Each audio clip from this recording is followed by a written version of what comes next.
राधे राधे, जय माता दी। माँ के पूजा करते समय देखिए, आज अब माता का पूज 5वां दिन है, तो आप देखिए, कथा सुनिए। जय माता दी, जय माता दी।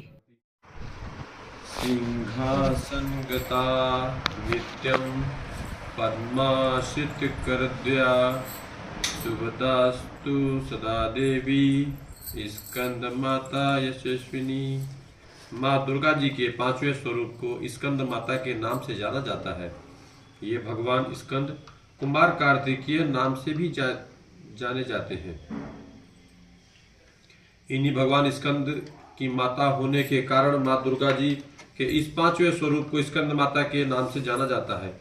इनकी उपासना नवरात्रि पूजा के 5वें दिन की जाती है। इस दिन साधक का मन विशुद्ध चक्र में अवस्थित होता है। इनका वर्ण पूर्णतः शुभ्र है। ये कमल के आसन पर विराजमान रहती है, इसी कारण इन्हें पद्मासन देवी भी कहा जाता है। सिंह भी इनका वाहन है। नवरात्र पूजन के 5वें दिन का शास्त्रों में पुष्कल महत्व बताया गया है। इस चक्र में अवस्थित मन वाले साधक की समस्त बाह्य क्रियाएं एवं चित्त वृत्तियों का लोप हो जाता है। 7वां अध्याय, चंड और मुंड का वध।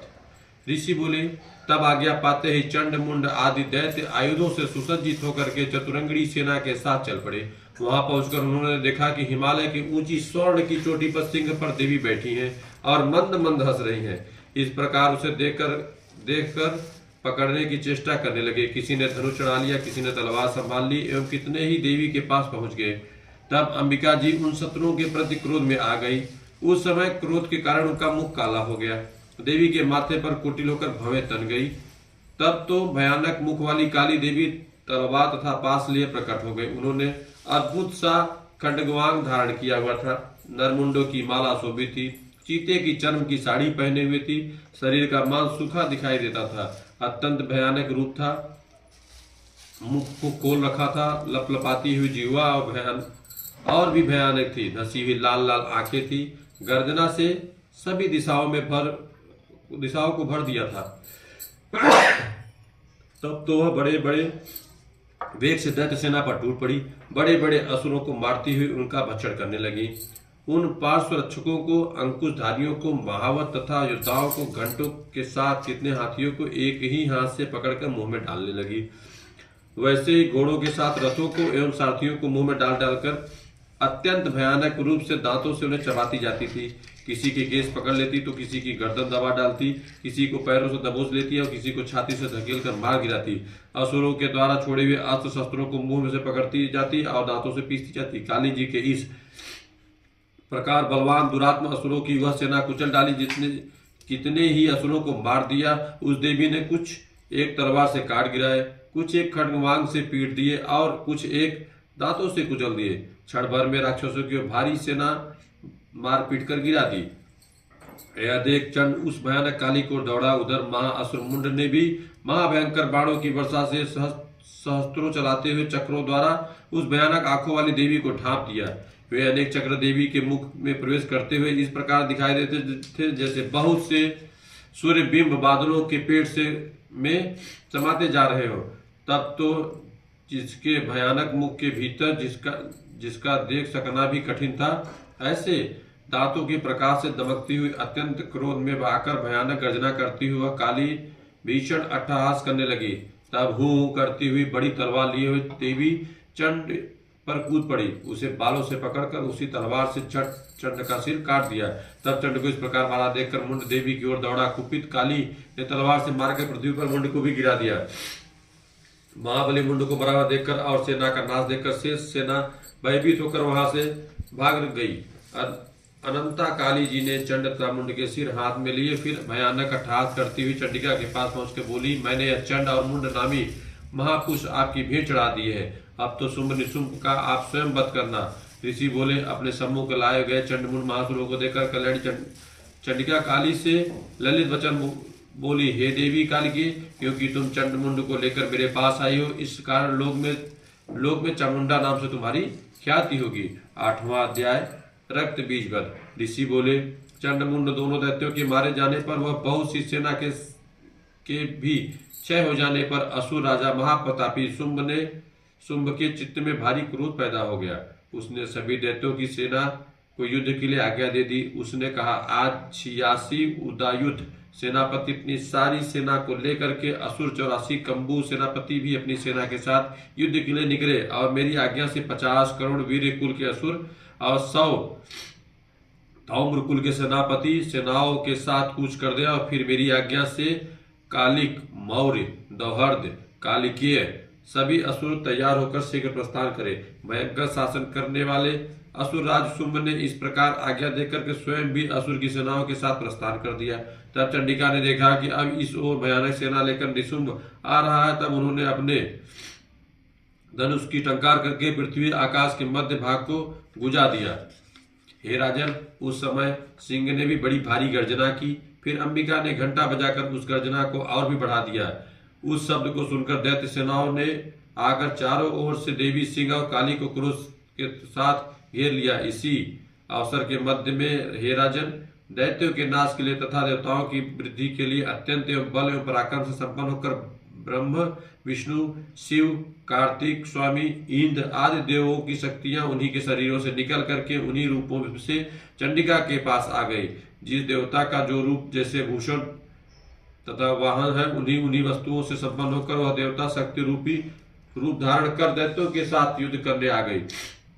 ब्रह्मा जी की शक्ति, जिसे ब्रह्माणी कहा जाता है, जो हंसों से जुड़े हुए विमान पर आरूढ़ थी, अक्षय सूत्र कमंडल से शोभित थी, सबसे प्रथम उपस्थित हुए। महेश्वर की शक्ति वृषभ पर विराजमान, सुंदर त्रिशूल धारण किए, महासर्पों के कंकड़ धारण किए, मस्तक पर चंद्ररेखा सुशोभित थी, वह मातेश्वरी शक्ति आई।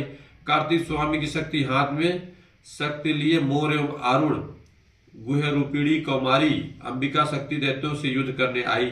वैसे ही विष्णु की शक्ति गरुड़ पर सवार होकर के शंख, चक्र, गदा, सार्ग संग हाथ में लिए वहां वैष्णवी शक्ति आ गई। यज्ञ वाराह का विचित्र रूप धारण करने वाले विष्णु की वाराह शक्ति वैसे ही शरीर धारण करके वहां आ गई। नृसिंह जी के समान शरीर को धारण किए, गर्दन के बालों को फटकारने से आकाश के तारों को बिखेरती हुई नरसिंही शक्ति वहां आ पहुंची। इंद्र की शक्ति इंद्र के समान रूप वाली 1000 नेत्र धारण किए, वज्र हाथ में लेकर के ऐरावत गजा राज पर आरूढ़ होकर वहां आ गई। तब उन शक्तियों से घिरे हुए शंकर जी ने चंडिका से कहा, मेरी प्रसन्नता के लिए शीघ्र ही से शीघ्र इन असुरों का संहार करो। तब देवी के शरीर से अत्यंत भयानक सैकड़ों गिदड़ियों की भांति हूं करती हुई बड़ी चंडिका शक्ति प्रकट हो गई। तब उस अपराजित देवी ने धुएं जैसी जटा वाले शिव से कहा, भगवान आप दूत बनकर शुंभ निशुंभ के पास जाए, वहां जाकर उन महा अभिमानी शुंभ निशुंभ दानवों को तथा युद्ध में आए हुए दूसरे दानवों को भी कहें कि हे दानव, यदि तुम लोग जीना चाहते हो तो त्रिलोकी का राज्य इंद्र प्राप्त करे, सभी देवता यज्ञ भाग पाए और तुम लोग पाताल में चले जाओ। यदि तुम्हें कुछ बल का मार हो तो युद्ध की अभिलाषा हो तो आ जाओ, ताकि तुम्हारे मांस से मेरी गिदड़ियां तृप्त हो जाए। इस दूत रूप में स्वयं शिव को ही देवी जी ने नियुक्त किया। वह शिव शक्ति संसार में शिवदूती इस नाम से विख्यात हुई। जबकि शिव द्वारा कथित देवी जी के वचन उन महासुरों ने सुने तो बड़े क्रोध में आ गया और कहा, और जहाँ कात्यायनी देवी स्थित थी उस ओर बढ़ने लगे। वहां कुपित होकर उन देव शत्रुओं ने बाण, शक्ति, सृष्टि आदि आयुधों से देवी जी पर पहले वर्षा करना आरंभ कर दिया। तब टंकार करके धनुष द्वारा पहने बाण छोड़कर देवी जी ने खेल में उनके फेंके हुए बाण, शूल, शक्ति, परशु आदि शस्त्रों को काट दिया। फिर काली भी उनके सामने होकर के शत्रुओं को शूल के प्रहारों से चीरती फाड़ती, खड्गवां से कुचलती, मारती, विचरण करने लगी। इधर ब्रह्माणी शक्ति भी जिस ओर दौड़ती उसी ओर अपने कमंडल का जरा छिड़क देती, जिससे शत्रुओं का पराक्रम तेज नष्ट हो जा रहा था। महेश्वरी शक्ति से त्रिशूल द्वारा, वैष्णवी शक्ति के चक्र द्वारा और कौमारी शक्ति के द्वारा इन दैत्यों का क्षय करना आरंभ कर दिया। इंद्रिय शक्ति के वज्र गिराने से सैकड़ों दैत्य दानव विदीर्ण होकर के रुधिर के पतनाले बहाते हुए पृथ्वी पर गिरने लगे। बाराही शक्ति ने तो कुछ एक को तुंड प्रहार से मार गिराया, कितने दैत्यों की छातियां अपने दाढ़ों के अग्रभाग से चीर डाली। बाराह मूर्ति ने चक्र द्वारा बहुत से दैत्य चीर फाड़ डाले। कितने महादैत्यों को नरसिंही शक्ति अपने नाखूनों से विदीर्ण करके खाने लग गई। कितने दैत्य शिवदूती के कठोर अट्टहास से भयभीत होकर पृथ्वी पर गिरते गए, फिर उन्हें वह खाती गई। इस प्रकार वह अत्यंत कुपित होकर अनेकों उपायों द्वारा बड़े बड़े दैत्यों को मारते हुए मातृगण को देखकर देव शत्रुओं के सैनिक भागने लग गए।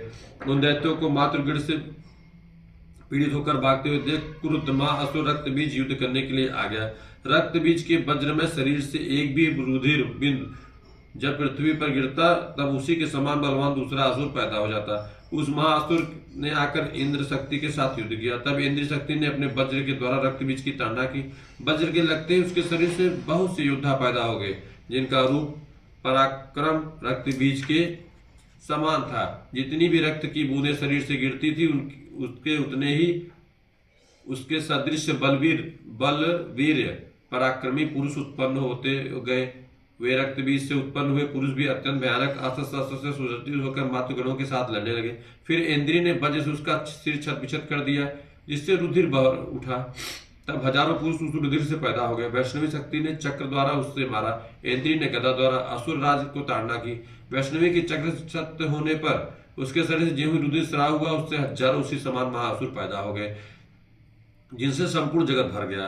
कौमारी ने शक्ति से उसे मारा। वराही ने तलवार से, माहेश्वरी ने महाअसुर रक्त बीज को त्रिशूल से हनन किया। उस दैत्य ने भी गदा द्वारा सभी मातृगणों को पृथक पृथक मारा। उस समय रक्त बीज बड़े क्रोध में समाविष्ट था। शक्तिशूल आदि आयुधों से कई बार विचलित होने पर उसने शरीर के रक्त प्रवाह से पृथ्वी पर गिरते ही सैकड़ों असुर उत्पन्न हो चुके थे।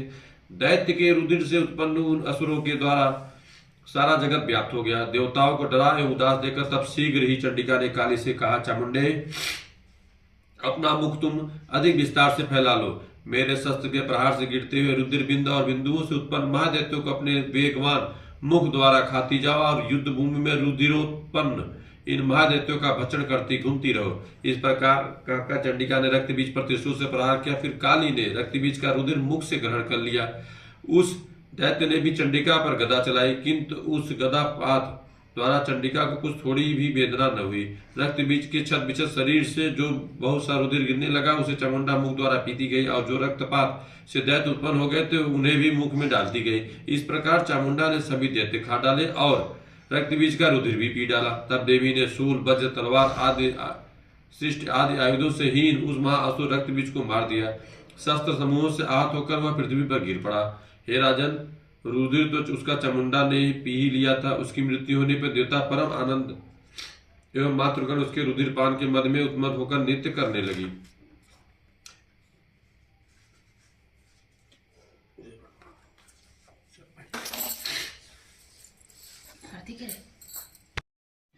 ओम जय अम्बे गौरी मैया, जय श्यामा गौरी, तुमको निस दिन धावत हरि ब्रह्मा शिवरी। ओम जय अम्बे गौरी, मांग सिंदूर विराजत टीको मृग मध्य को, उज्ज्वल से दो नैना चंद बदन को। ओम जय अम्बे गौरी, कनक समान कलेवर रक्तांबर राजय, रक्त पुष्प की माला कंठन पर साजय। ओम जय अम्बे गौरी मैया, जय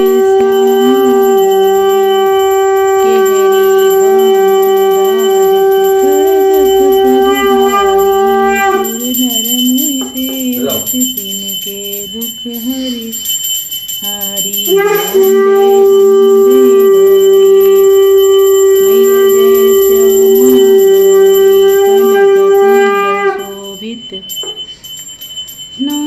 नासाग्र्यमूर्ति कोटिक चंद्र दिवाकर राजत समज्योति। ओम जय अम्बे गौरी, शुंभ निशुंभ विडारे महिषासुर धाती, द्रोमविलोचन महिष दिन मदभाति।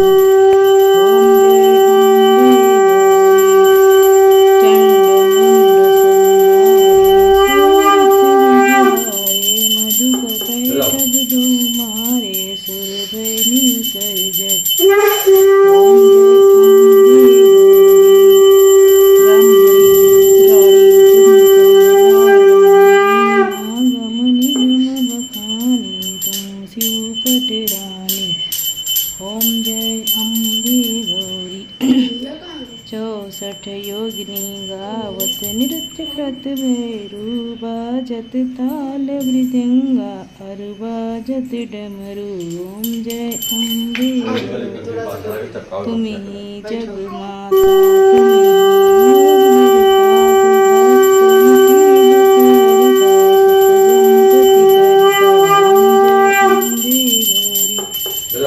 भुजाचारी अति शोभित खरंग कपड़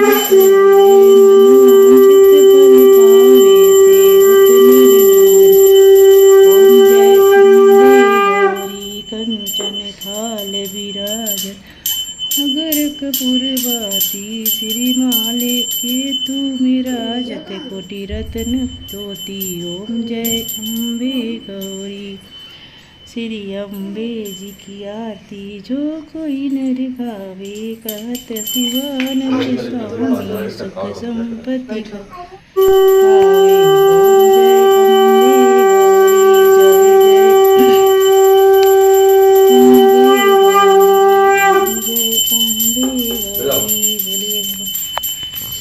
माता की जय माता